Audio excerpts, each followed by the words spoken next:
Introduction to Pingdu Chronicles. A mournful song about the final journey of a group of employees. Under the changing times, the mainstream has become grassroots, and the children of workers have risen and fallen like small gravel in the tide of history. Are you willing to sink or rise up and strike? No matter what choice you make, the ending is a sad song of the end. 1. Death and Memories. You are listening at mournful.audio. I have been fond of wild thoughts since I was young. Many times, I walk and daydream until I reach my destination. Lying in bed, even when unable to sleep, one may daydream. Even at this age, I still can't change my habits. A few years ago, I even had a brain MRI specifically, and I was really afraid of using my brain too much to prevent dementia in old age. I played too hard during the vacation from junior high school to high school. After entering high school, I lost interest in learning and never had any interest until I graduated with a master's degree. For so many years, busy or not busy, serious or casual, I feel like I've been slacking off, eating and waiting to die. I didn't even persist in writing this article now. The first 2 times I started writing, I couldn't bear to read suddenly. This is the 3rd time writing, and there is a high probability that it will still be interrupted. A few years ago, due to indulging in extravagance and not paying attention to one's health, one truly fell ill. I was admitted to the hospital, but the attending doctor was hesitant to undergo surgery. My blood pressure remained too high, fearing that I might not be able to get on or off the operating table. Corey, an authoritative expert with gray hair and a group of students, came to inspect the ward and looked at me, saying, "For this disease, if we had surgery a few years ago, one will die. I'm really riding a horse." "Thank you, Grandpa."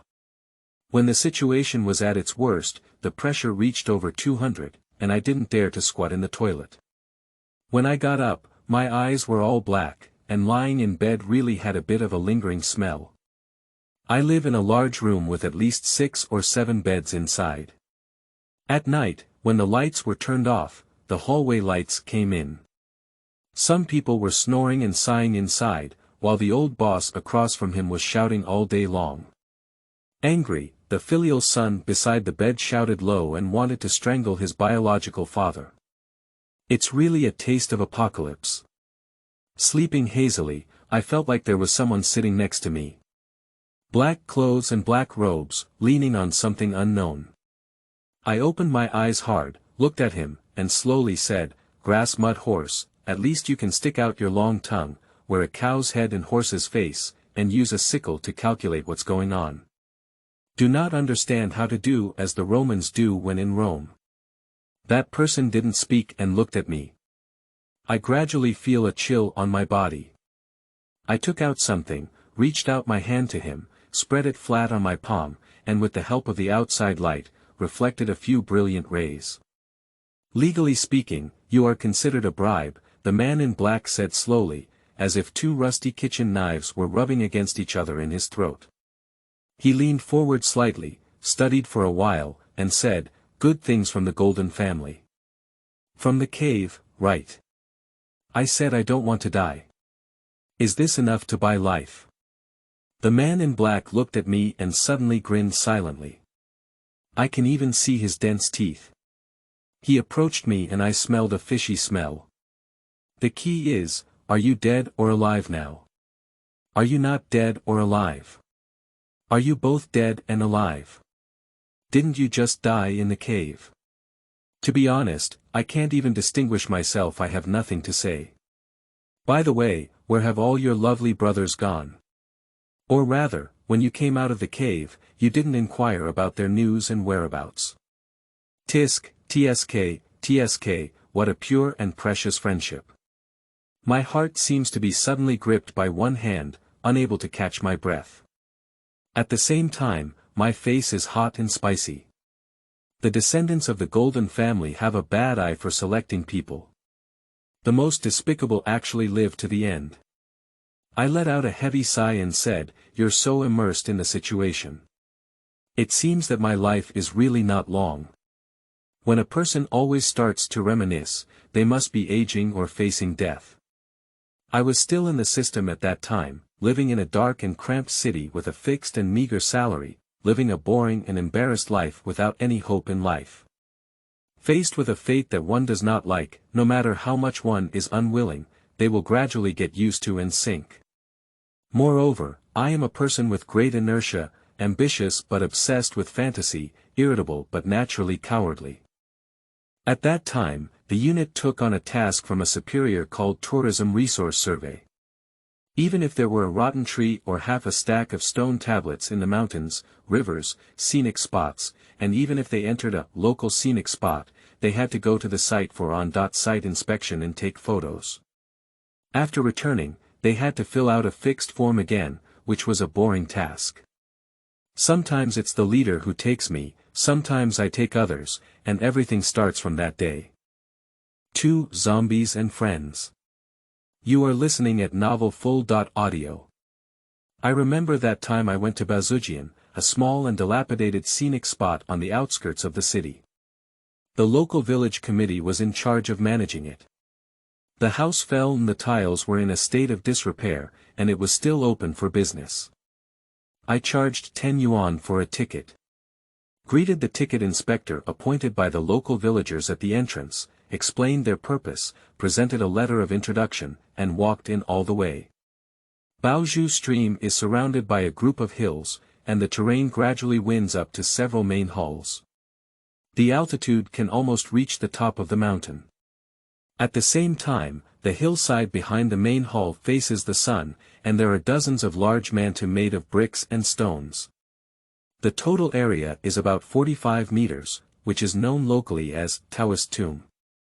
There is a square opening near the ground.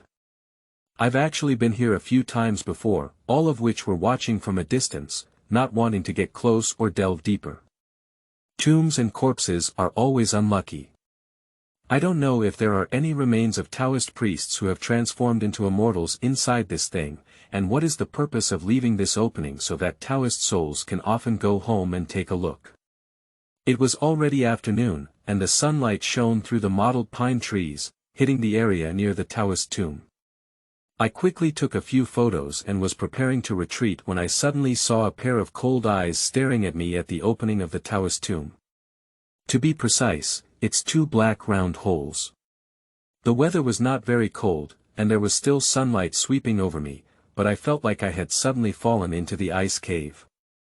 I seemed to have been staying for a century, my soul wandering on my mind for a while before slowly returning to my body. What the fuck is this? Like a person, but really not like a living creature, I stared blankly at it. Its 2 black holes looked at me without emotion, and suddenly opened their mouths with a silent smile, a larger black hole. It smiled for a while and slowly faded away. The voice of the colleagues who came together seemed to come from far away, as if asking if I was feeling unwell. I turned my head and squeezed out a smiling face, saying, "It's a bit cold." When I returned home at night, I was restless and didn't even say hello to the old man.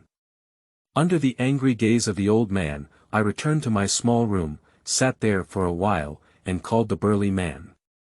Being burly but not burly, with a slender figure, he has been my friend for many years.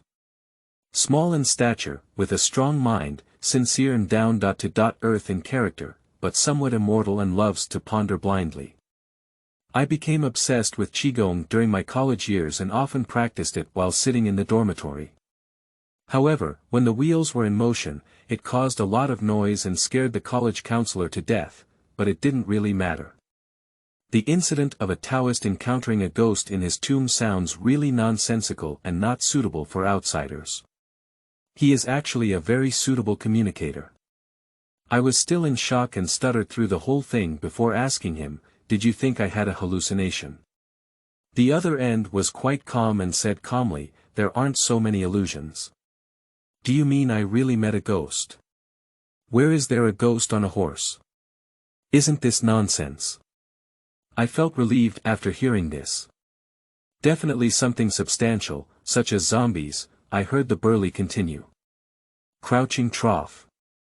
"Your words don't comfort me at all. Zombies are not much better.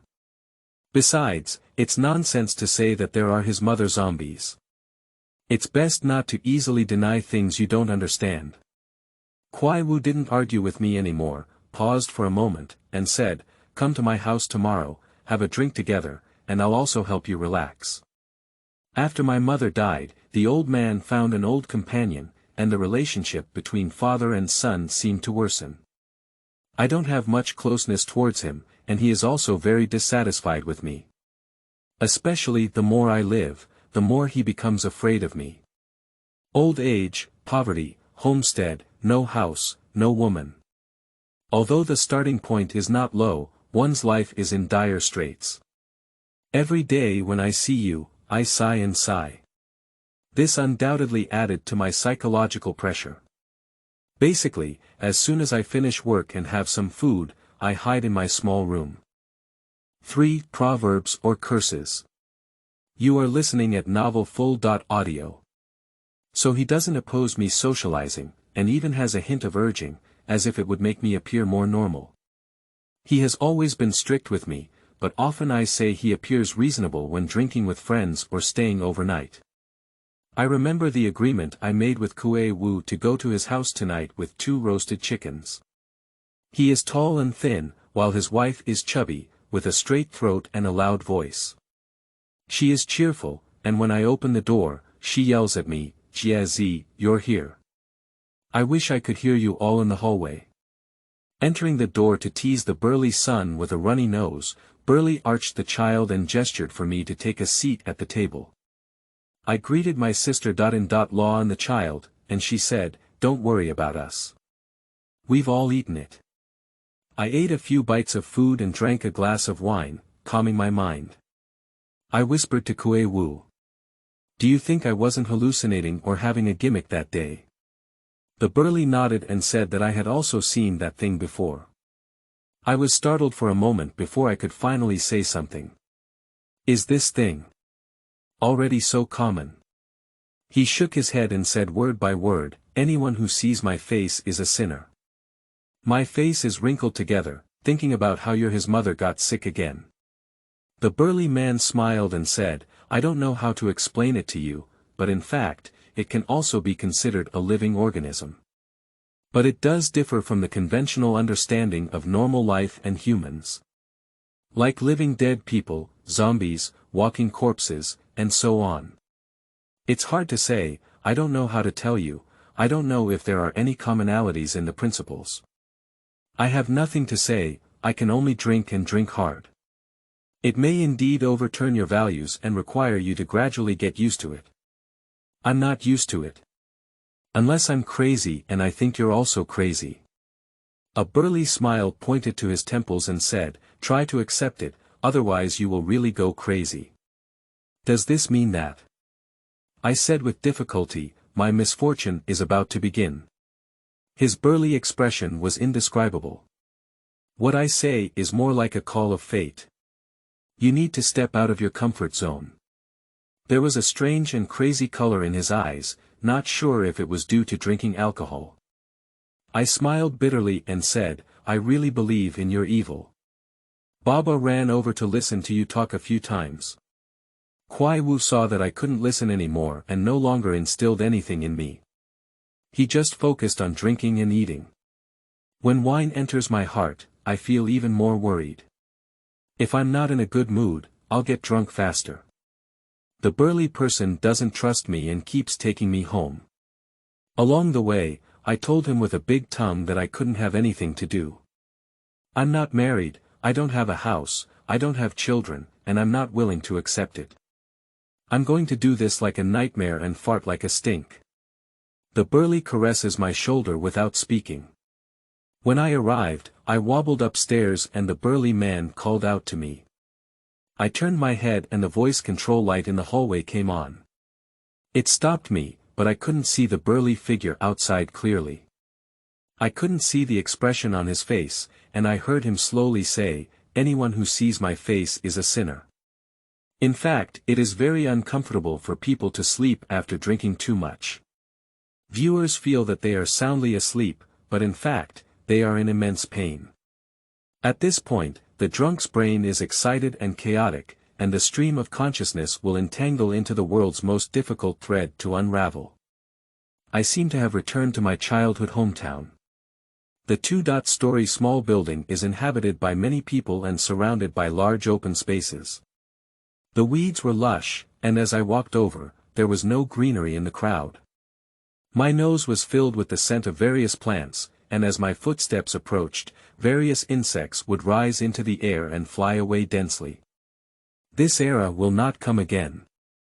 Then all the buildings seemed to gradually fade away until they no longer existed. This wild grass expands infinitely outward, shrinking me to a grain of rice. In the distance, there was an ethereal singing voice filled with exotic charm. I turned my head and saw several incredibly tall black-robed people standing behind me. Some extended their hands to accept me, while others extended their hands to summon me. I was afraid in my heart, but I unconsciously approached. Suddenly, the tallest, largest, and most majestic black-robed person in the middle spoke in a steel voice, saying, "Anyone who sees my face is a sinner. For poverty is more terrifying than zombies." You are listening at novelful.audio. In the following days, I spent the rest of my life with a blue and white face.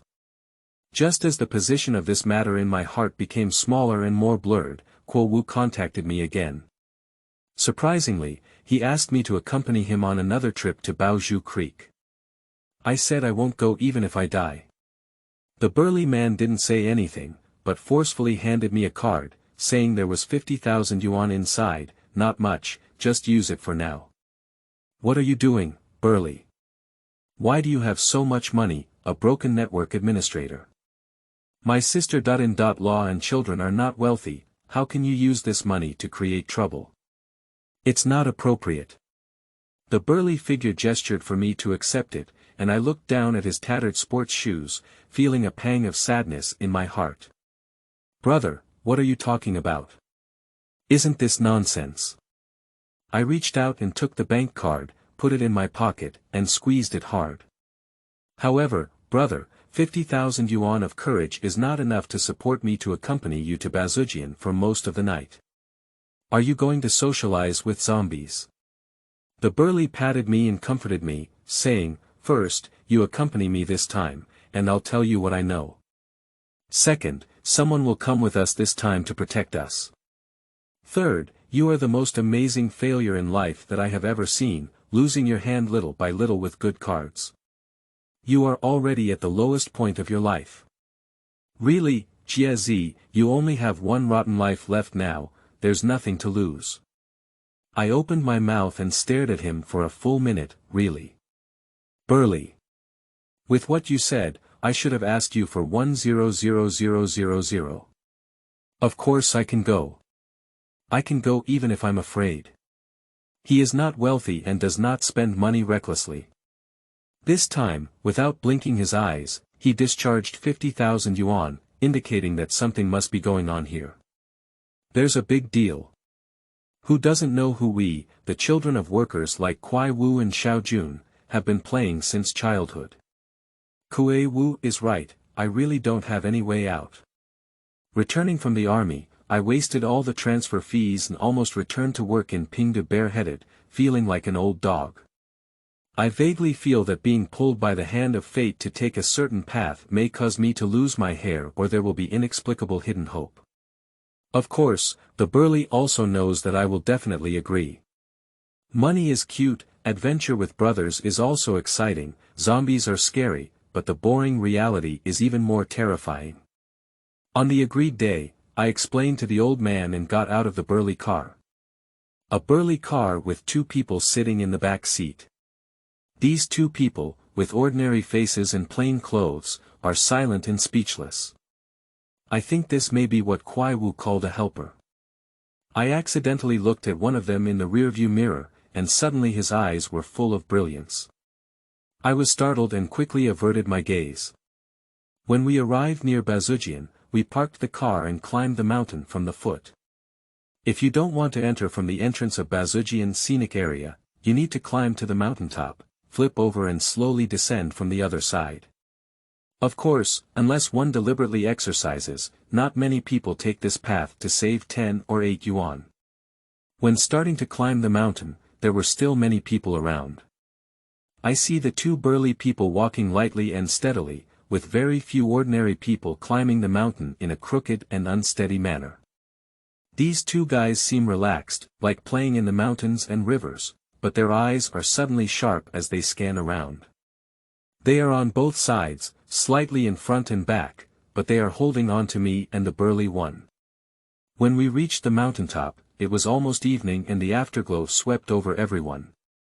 At this point, there are no followers around. It was the end of winter and beginning of spring, and the chill was slowly rising. Thinking of staying up all night on this cold night, I couldn't help but look bitter. After climbing over the mountain ridge and walking down for a while, the buildings in Baozhu Creek are getting closer and closer. The burly man raised his hand to signal a stop and pointed to a huge rock next to him for me to sit down. This huge rock is just enough to accommodate one person. The ground is still flat, sitting down on the buttocks is not that uncomfortable, and it happens that the rock is hiding its body shape. After seeing the burly figure hiding next to me on a stone, I turned around and looked around, only to find that those two people couldn't see. 5. Poke the zombie den. You are listening at novelfull.audio. I whispered to Kuei Wu, damn it, it's so cold. What should I do at night? As soon as the words fell, a blanket flew over.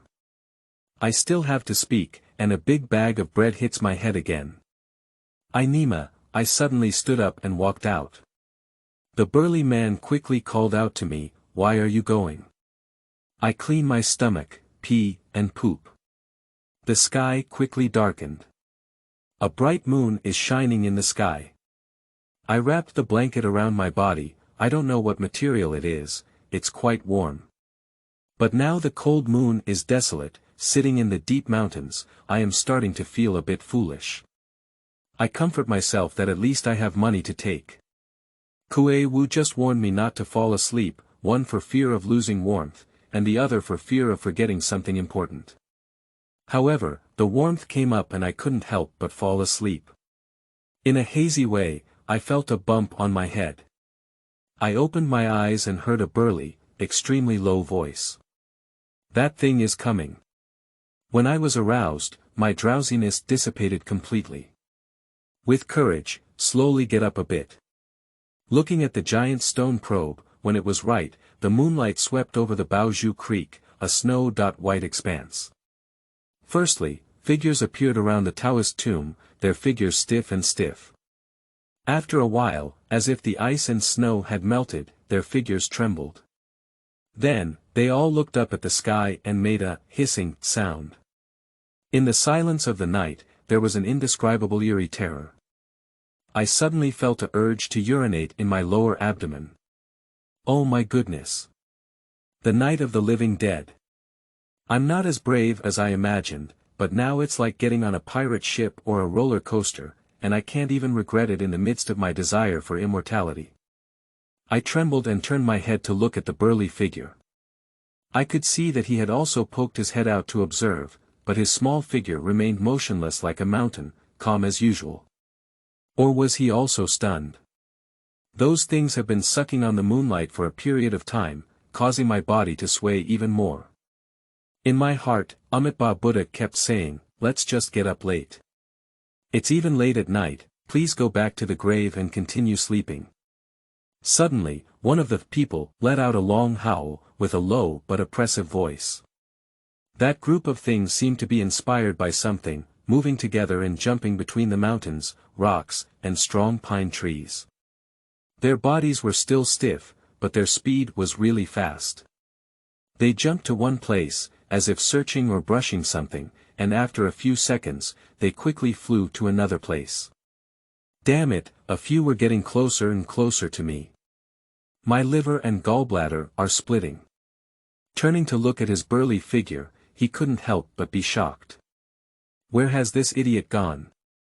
I watched helplessly as the place was full of demons and monsters, feeling that every time a zombie jumped away from a certain place, a white shadow would always appear. There were too many zombies, countless places to land, and that white shadow swayed faster, almost creating a dragging effect in my eyes. In the midst of suspicion, my burly head suddenly emerged from the stone, scaring me half to death. He exclaimed urgently, "Is Jizzy okay? Protect yourself and call me if you need anything." The sound remained unbroken and suddenly disappeared. Then I saw the white shadow darting around again. Nima. Is the white shadow burly? Where did he learn these crooked ways? The surprise in my heart almost overwhelmed the fear. Just as I was stunned, a crisis suddenly appeared, and two ghostly things jumped towards me as a big stone. I was about to scream when I heard a "wicked beast" behind me. Two figures flew up from behind and in an instant, they exchanged hands with those two zombies. Both sides seemed to palm each other, and the two zombies flew backwards. In an instant, two more flew in, each holding two long swords. The two bodyguards also had black stick-shaped objects in their hands, and as they handed them over, the sound of gold and stone echoed. I'm so excited that I'm dancing and watching a martial arts blockbuster.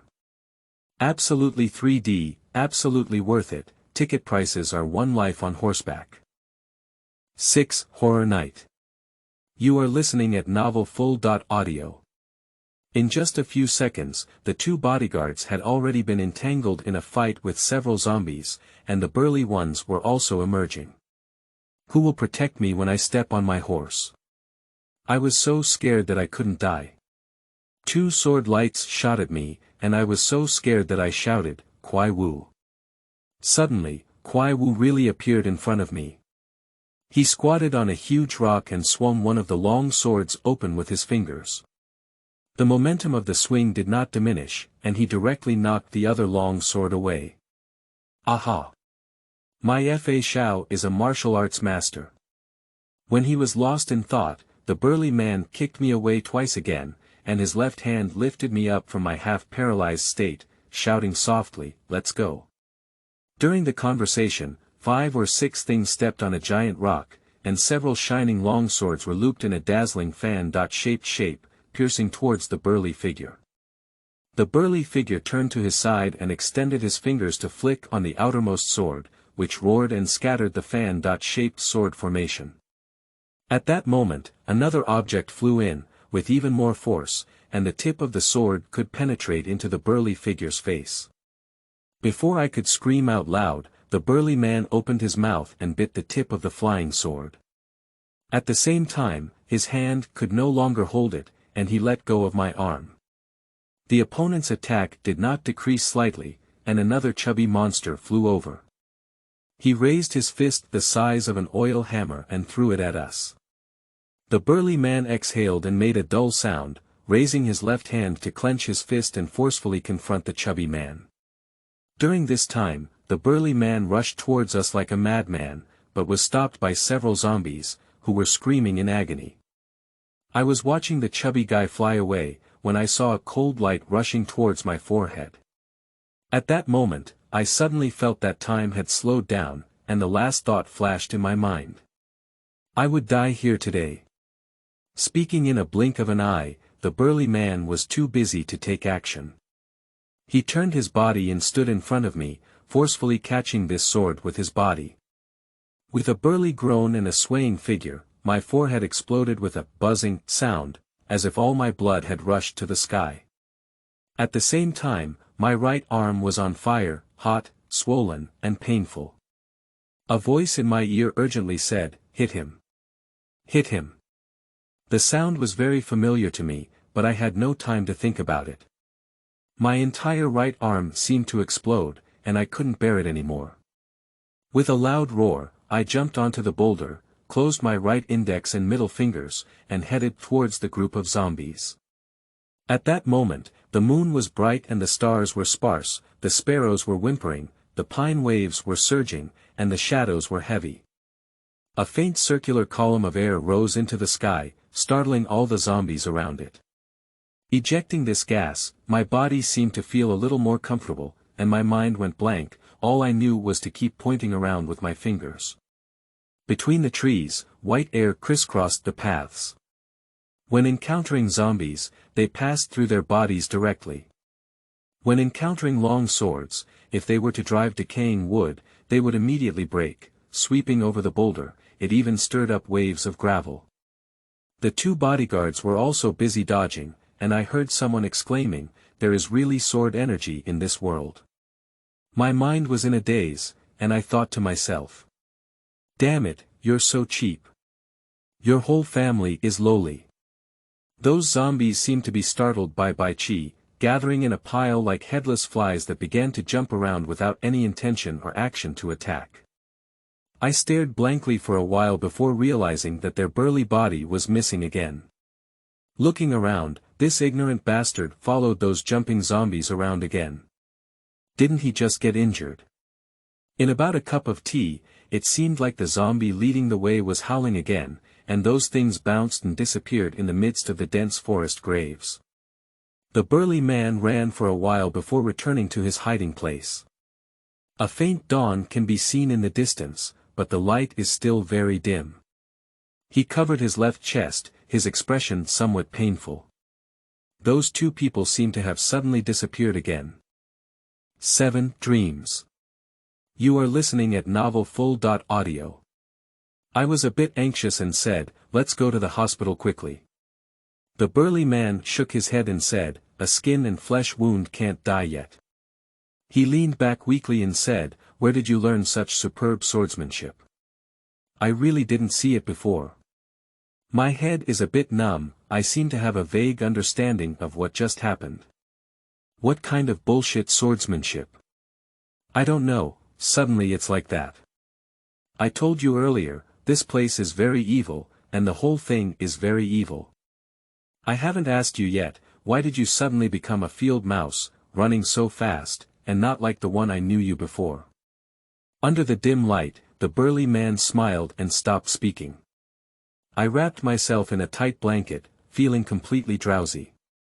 Looking back on what had happened earlier, waves of coldness surged from my buttocks to my neck. Today, I almost collapsed here. After tonight, my world is no longer the same as before, and Kuo Wu is no longer the familiar good brother I used to be. Sturdy and somewhat lethargic, he shrunk there, appearing even slimmer. I couldn't help but say, "You really don't need to go to the hospital." He shook his head. "What's the point of making such a fuss? In the middle of the night, besides your physical injury, what have you gained from my mental trauma? The harvest is indeed not small." The burly figure seemed to have regained some energy and hesitated to speak. "I'll sort it out when I go back and talk to you. Don't tell me anything." I shook my head like a tambourine. "I'll take the mental damage you gave me. Don't come to me for such trouble in the future. But you were really handsome just a few times." The burly figure gestured and imitated me, making an unattractive expression. "Don't talk so lightly about your mother."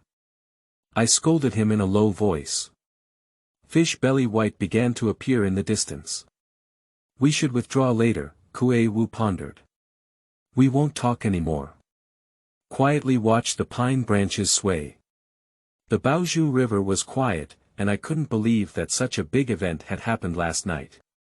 "Anyone who sees my face is a sinner," I heard the burly mutter to myself. When I got home, I had a severe fever, over 39 degrees. I don't know if it's a cold or a shock. For me, a fever is easier to treat than a cold. It's just about drinking plenty of hot water, not taking medicine, covering the blanket tightly, and usually getting a night's sleep and sweating all over. Of course, the feeling during this night must be very uncomfortable. In a daze, I felt like the old man had come in time and time again, his gloomy gaze sweeping over my face, and he placed his rough big hand on my forehead. Then I fell asleep again in a daze. I am once again immersed in the boundless wilderness. There are two children squatting next to them, with a small red plastic bucket in the middle. Although they didn't get close, I could imagine that inside must be a dense collection of newly caught praying mantis. The children each caught one from the plastic bucket, carefully tied it to the waist and abdomen of the creature with a string, and then let it go. They pulled the rope in their hands and let the praying mantis slowly climb onto the road. They were run over and killed by the rushing car, and the children laughed naively. Behind me is a carrot field, and further away there is a huge pickled vegetable workshop, lined up with cement-made pickled vegetable pools. There is also an outdoor cotton and linen warehouse, where cotton and linen products are piled high and tightly covered with waterproof canvas, resembling a huge ancient monster. A little boy and girl emerge from the monster's body with a strange smile on their faces. I slowly walked forward, but it seemed like I had come to a quaint Taoist temple. Passing through the hidden bamboo, I saw through the window that the darkness inside was filled with people. Sitting in the center was an old Taoist with grayish beard and hair, surrounded by a group of young Taoists kowtowing like insects. Some were crying, some had a sorrowful expression, some had angry expressions, and some spoke passionately. The old Taoist only twirled his beard, pondered silently, and later shook his head with a firm expression. I started to feel dizzy again, but the Taoist temple disappeared again. In the distance, there was a woman in white clothes, not dressed like a Han Chinese, swaying in front of me. She was holding a branch and beating the grass, singing an exceptionally beautiful and graceful song in her mouth. I followed her closely, subconsciously telling me it was dangerous, but I still couldn't stop. As her graceful figure approached, she suddenly turned around. Her face was beautiful, but not any woman I knew. She smiled and asked, "You are an outsider, why do you follow me shamelessly?" 8. The Big Secret in Secret Talks. You are listening at novelfull.audio. The illness came very badly this time, and it took several days to slowly recover. The fever has subsided, but there is a large abscess on the side of the mouth. I thought with hatred. It must have been invaded by the evil energy that day. The burly figure didn't stop and came to me for a drink. I couldn't help but feel angry when I heard this. I scolded him on the phone, saying that I almost lost my life when I followed you to embrace Zhujian, which is not enough to make me miserable. Let's say goodbye now. Kue Wu gently advised you over the phone, saying that I had promised you and wanted to tell you some secrets I knew. Really, come over here. I still have some good things here, and I'll give them all to you. I really laughed in anger. When it comes to being burly, do you really consider me a child? Time and time again, using these petty profits to lure me. What time will I go to your house tonight? When I opened the door, my sister-in-law was startled. The woman shouted loudly, "Jia Zi, why are you so angry? It's time to take some gunpowder." I covered the corner of my mouth and awkwardly nodded and bowed. My sister-in-law continued angrily, saying, "You don't think being burly is a worry? I fell a few nights ago and twisted my shoulder." The burly waved to let me go. I see that his face is also a bit pale. I asked him, "Are you okay?" I looked at the position of his left chest. He waved his hand and asked me to sit down. I pointed to the location where he was injured and whispered, "Your wife is really easy to fool." The burly man smiled, with a hint of desolation in his eyes. I suddenly realized and didn't continue discussing this topic. We drank for a while. The burly suddenly asked, "Have you ever heard of the Golden Family? Are you referring to the descendants of Genghis Khan?" The burly nodded and said, "The so-called Golden Family, which clearly refers to the noble bloodline of the Genghis Khan family, implies another layer of meaning, but it is the countless treasures and astonishing wealth that this family has seized over 100 years. I heard the burly continue to speak. The mainstream view now is that the Yuan royal family and nobles brought this wealth back to the desert. However, we all know that the desert is not a good place to hide treasures. On the contrary, the desert is even more difficult to locate and find, which is why Genghis Khan buried his body in the desert. I interjected, "What do you mean is that Genghis Khan's treasure has not been sent to the desert, but has been transported to the south and buried inland?" I suddenly thought of something. "You don't want to say it's underground in Pingdu, do you?" The burly figure gestured to me in a low voice while nodding to confirm. I didn't think much of it in my heart. Just as I chuckled, I pulled a big sore at the corner of my mouth, and the pain was unbearable. Thinking of the night at Baozhujian, my heart trembled and I dared not laugh anymore. Over the years, I have traveled to famous mountains and rivers, visiting strange people and scholars, and what I have gained is nothing more than confirming one sentence. There is a huge treasure under the glue, ancient name from the Yuan dynasty in Pingdu, he said word by word as he looked at me. I dare not laugh anymore, covering the corner of my mouth silently. The burly man took out a shiny round coin from his pocket and handed it to me. I haven't finished the gold coin chocolate I bought for my child during the Chinese New Year, I said and took it over.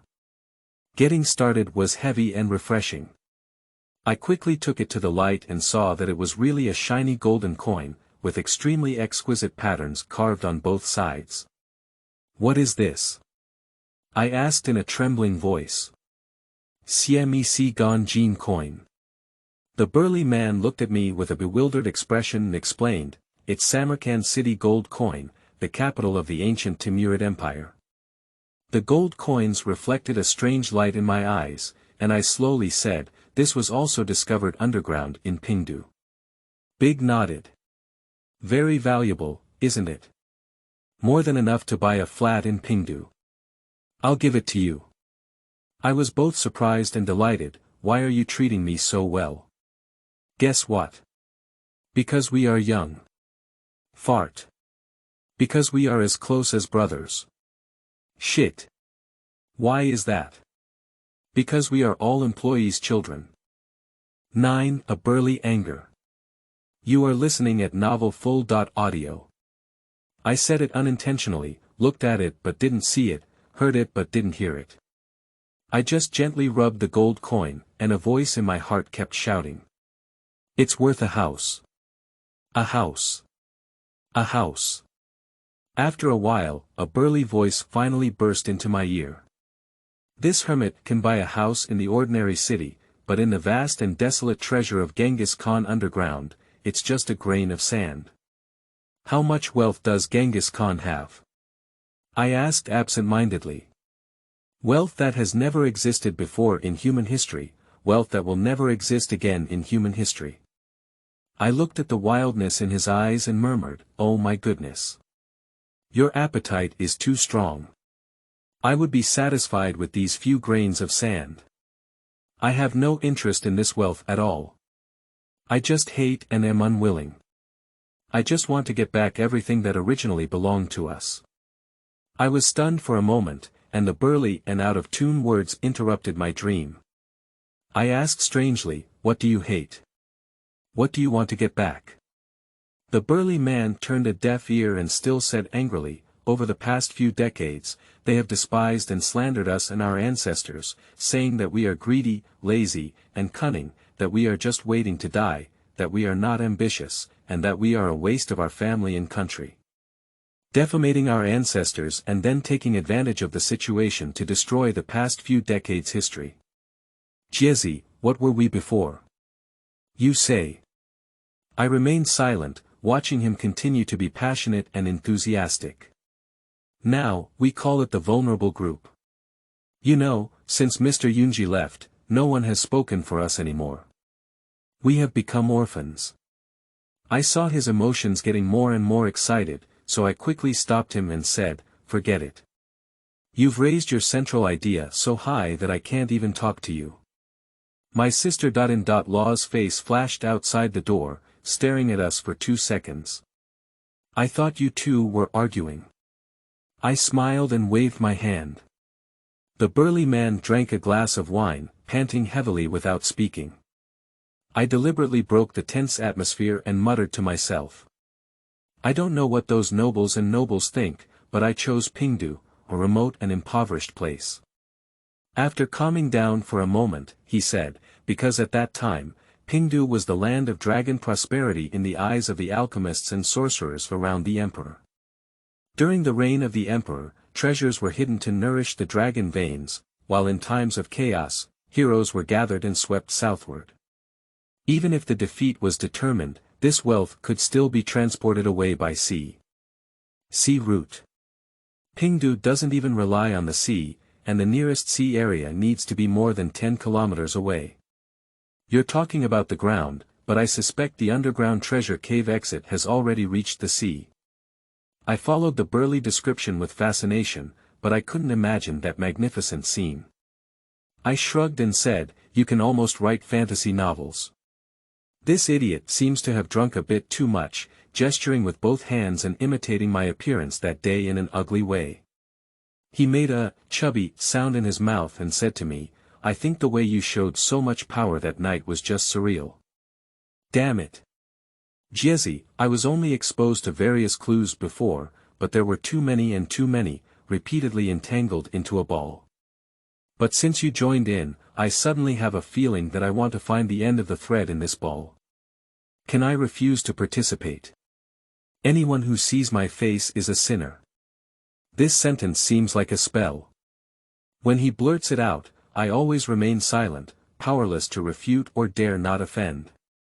Amidst the intoxication, I seem to have seen those strange people with black robes and masks again. They overlap with their current burly figures and the zombie faces they saw at the Taoist tomb that day. Together, they recite neatly, "Anyone who sees my face is a sinner." I am like falling into an ice cave. The burly man took out a thick stack of paper and threw it on the table. I looked up and saw that they were all printed photos with stone-carved text. Kue Wu said, "These are all stone carvings from Baoju Creek." A flash of inspiration flashed in my mind and I said, "This must be a photo taken based on your tracking of the zombie that day." A young man who looks like a big girl. You are listening at novelfull.audio. The burly man laughed and said, "Fortunately, you're not stupid." I marked all the traces where the zombies had been that night, and had someone rush to take photos and record them at dawn. It turned out that almost all the locations were on top of various stone carvings. You recall that the zombies seemed to be patrolling something at that time, and I guess it was some information intentionally left by predecessors to be guarded by the zombies. There are a total of 173 words. There are 13 repeated words. Zombies have been there 5 times in 7 places, 3 times in 4 places, 2 times in 9 places, and the rest have been there once. I have marked them all on paper. I am wondering if useful information is hidden within these words. But selecting the target text from nearly 200 words, there are billions of different combinations. It's like looking for a needle in a haystack, I said with a frown. I will investigate through my channels and I hope you can help me. I suddenly became nervous and said, "How can I help?" Kue Wu said, "Isn't your unit quite familiar with museums? Take these things and ask Mr. Gao for advice. He is a famous expert in stone carving research in Pingdu. I'm not familiar with Gao Lao either. Besides, what should I ask him? You can say that you have been studying the stone carvings in Bazujian recently, and you always feel that there are a few words that cannot be said. Something is wrong, it just looks uncomfortable, as if it is somewhat out of place with other stone carvings. Can't you convince yourself with just these few words? The excuses are too clumsy." I laughed back angrily. "You always have to help me ask. After receiving the money, you can't ignore the matter. Besides, the price is a CMEC gone gold coin. What you said seems to make some sense." I secretly touched the treasure in my pocket, feeling hard and secure. The Pingdu Museum is located in the city center and has a small area. Upon entering, there is a 1,000-year-old ginkgo tree that has lived for 2 long and sprouted branches, forming a spectacular sight of a mother and child tree. Behind the tree is the main hall and also the main visiting room. On the right is the side hall, with some broken stone tablets dug from unknown sources. On the left is the duty room, and behind the main hall is a row of bungalows used for offices. I walked to the backyard, knocked on the door, pushed it open, and asked with a flattering expression, "Is Mr. Gao here?" "There is no one in Lao Gao's office space," the person in the other seat said. "Director Gao is on a business trip." I was a bit disappointed and said, "Are you the only one left in the museum, fake big man?" Fake de Monnaie is the nickname I gave to Xiao Pan. Xiao Pan has beautiful eyebrows, white teeth, and thin lips, and is good-looking. It was only through business relationships that I gradually became familiar with him. He has only been in the exam for a few years, and I really don't know how such an outstanding person could enter such a cold-water government office because like a girl, I always call him, Fake de Monnaie. I approached him and chuckled, "I haven't seen you for a few days, do you want to see my brother?" Reaching out to pinch his face, he quickly dodged and said he hated it, with an imperceptible blush on his face. "Mr. Gao is not here, I can ask his disciple who closed the door." I placed this stack of paper on his desk. Xiao Pan scanned and said, "This is a stone carving from Bazhujian." I raised my thumb and said, "Professional. Why do you have leisure to watch these things? Aren't we conducting resource surveys recently? I'm just addicted to watching stone carvings. It's a bit strange to look at them." "What's strange?" Xiao Pan flipped through this stack of paper and asked. I remember what Kue Wu taught me, some of which were really clumsy and couldn't be said. I just feel that some of the characters are very strange. Their structure, font, and brushstroke are all different from others, I forced myself to say. Unexpectedly, Xiao Pan nodded. "It seems that you have really studied it. Mr. Gao has also said that there is a unique character in the stone carvings of Bazhujian that is not written in a conventional way, and the font is difficult to judge. It is difficult to determine whether it is new or ancient, and it is difficult to date.